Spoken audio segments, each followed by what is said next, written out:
Hello दोस्तों, नमस्कार। आप सभी को स्वागत है आपका खूबसूरत सा चैनल जीएस मस्ती पर।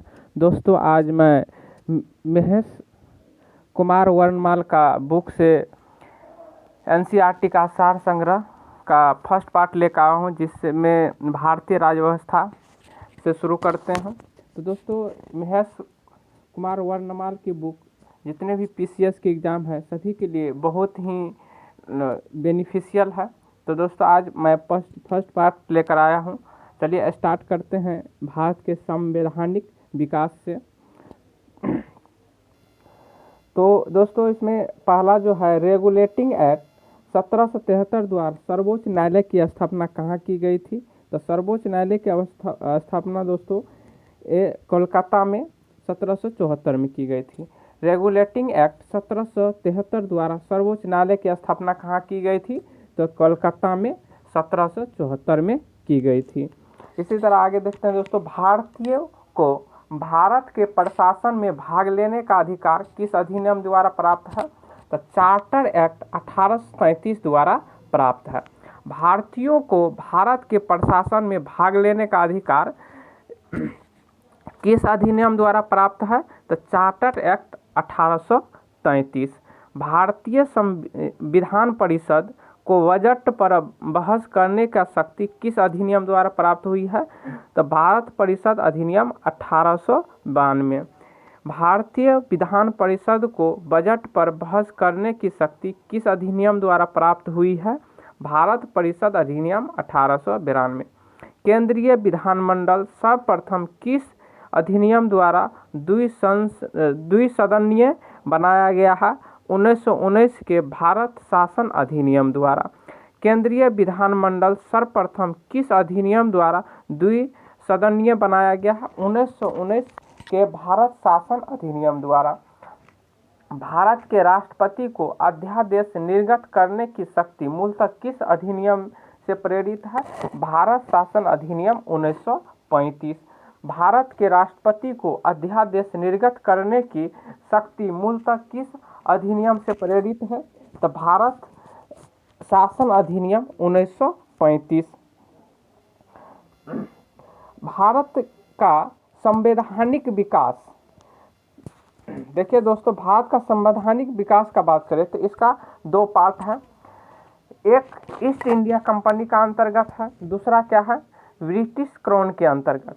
तो ईस्ट इंडिया कंपनी के अंतर्गत क्या क्या है? तो पहला आपका हो गया रेगुलेटिंग एक्ट 1773 का, फिर Pitt's India act 1784, charter act 1793, charter act 1813, charter act 1833, charter act 1853। अब देखते हैं दोस्तों ब्रिटिश क्राउन के अंतर्गत, इसके अंतर्गत क्या क्या है? भारत शासन अधिनियम 1858, फिर भारत परिषद अधिनियम 1861, भारत परिषद अधिनियम 1892, भारत परिषद अधिनियम 1909, भारत शासन अधिनियम 1919, भारत शासन अधिनियम 1935 और भारतीय स्वतंत्रता अधिनियम 1947।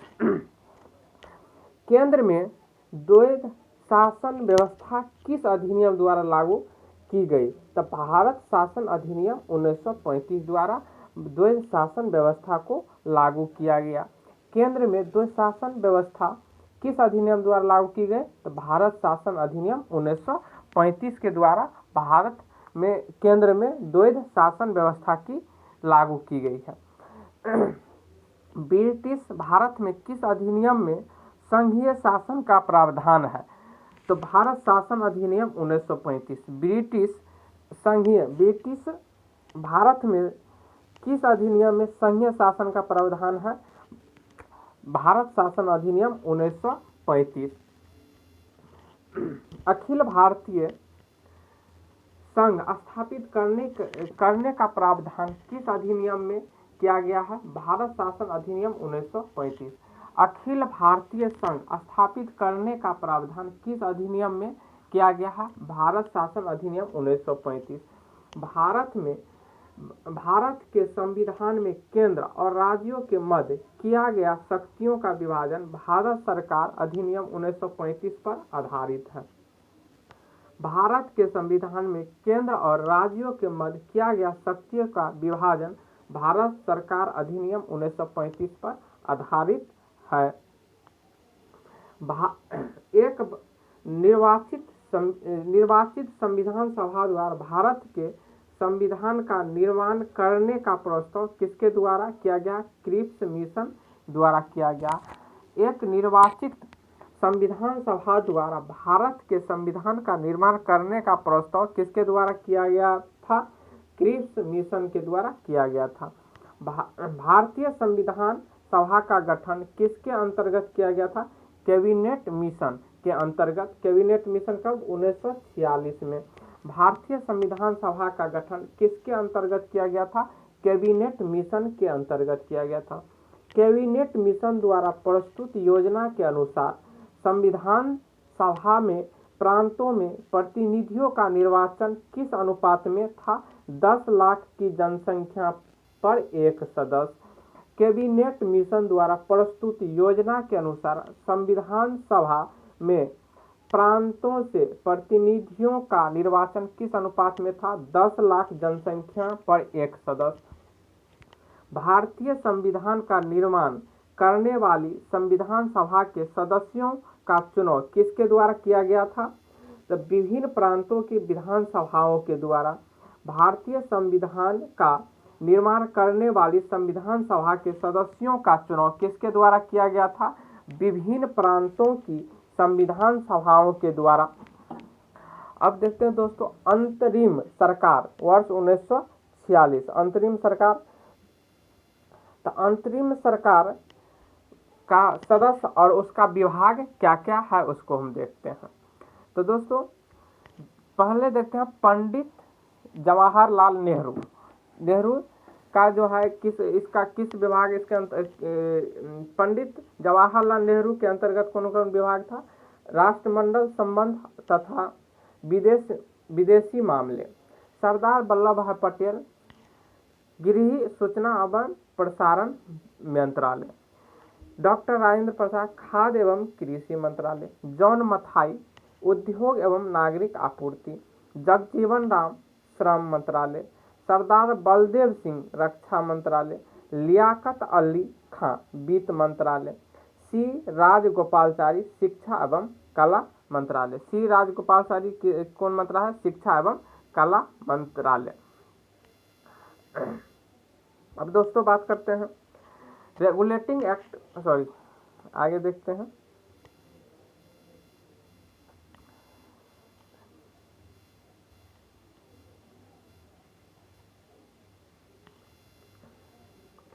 भारत की संविधान सभा की पहली बैठक 9 दिसंबर 1946 को हुई थी।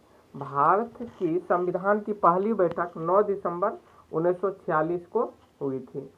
भारतीय संविधान का प्रथम प्रारूप सर B.N. राव द्वारा तैयार किया गया था।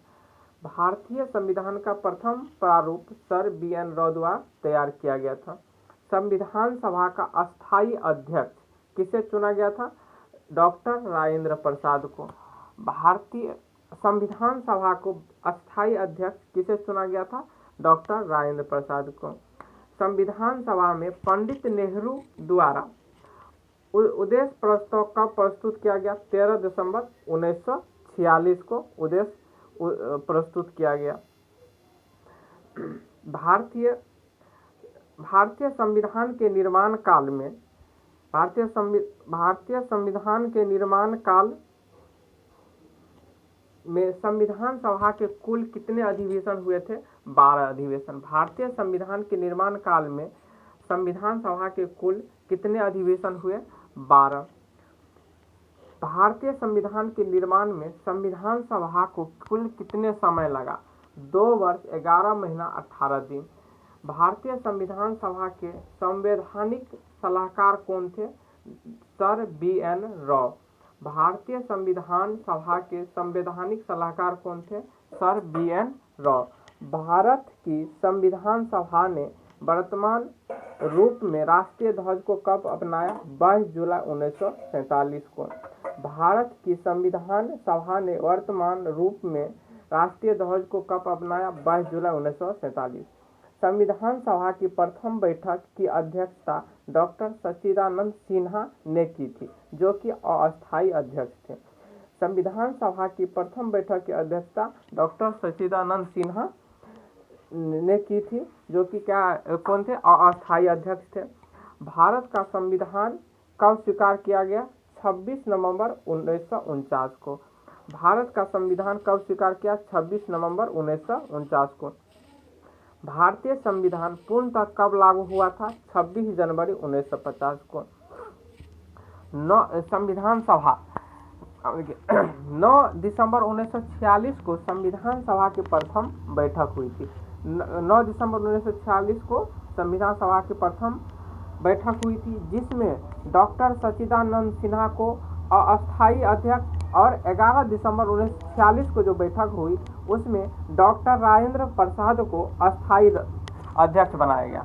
9 दिसंबर 1946 को संविधान सभा की प्रथम बैठक हुई, जिसमें डॉक्टर सच्चिदानंद सिन्हा को अस्थायी अध्यक्ष और 11 दिसंबर 1946 को जो बैठक हुई उसमें डॉक्टर राजेंद्र प्रसाद को अस्थायी अध्यक्ष चुना गया था।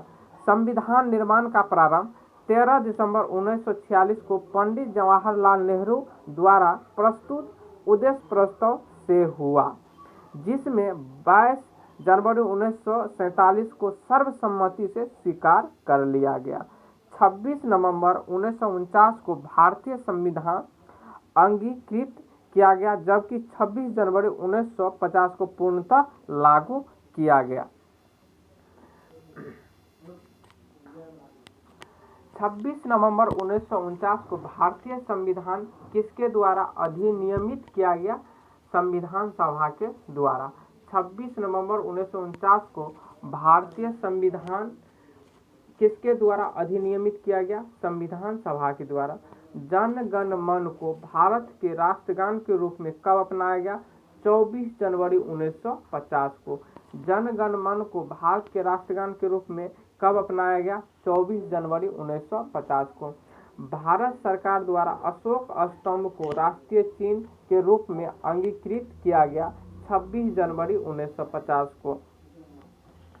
भारत सरकार द्वारा अशोक स्तंभ को राष्ट्रीय चिन्ह के रूप में अंगीकृत किया गया 26 जनवरी 1950 को। संविधान सभा की सलाहकार समिति के अध्यक्ष सरदार वल्लभ भाई पटेल थे। संविधान सभा की सलाहकार समिति के अध्यक्ष सरदार वल्लभ भाई पटेल थे। संविधान सभा की झंडा समिति के अध्यक्ष कौन थे? डॉक्टर राजेंद्र प्रसाद। संविधान सभा की झंडा समिति के अध्यक्ष कौन थे? डॉक्टर राजेंद्र प्रसाद।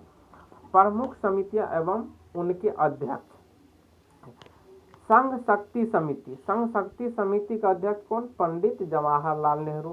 संघीय संविधान समिति का पंडित जवाहरलाल नेहरू। प्रांतीय संविधान समिति का सरदार वल्लभ भाई पटेल।